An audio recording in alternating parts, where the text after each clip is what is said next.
Now, I get a lot of requests to force computers up to Windows 11, and most of them can. Here's what I check to see if your computer is mostly safe to use Windows 11. I look to see that you have a 4-core processor. Yes, you can run it on a 2 or a single, but a 4-core processor is going to be more efficient. I look to see if that your BIOS is newer than 2016, because most of the time that's where that big cutoff is. I look to see if you have UEFI as your boot BIOS mode, and then I check to make sure you have 8 gigs of RAM.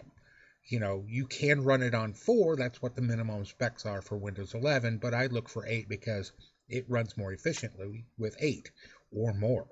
I look to see if you have Secure Boot as an option.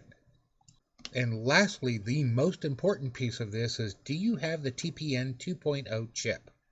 I mean, according to Microsoft, the bare bones minimum is 2 core, 4 gigs of RAM, 64 gigabytes of storage, UEFI, Secure Boot, and TPM 2.0.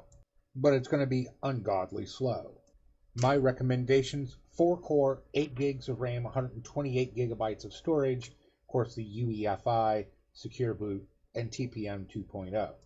I mean, nothing is more frustrating than double clicking on something and then going to have to make a pot of coffee while you're waiting.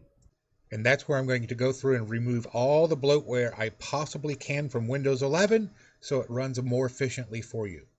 I mean, if you don't have an Xbox, why do you need the Xbox stuff? If you don't have a reason to have Power Automate, why have it? Same with Outlook. If you don't use Outlook, why do you need it installed?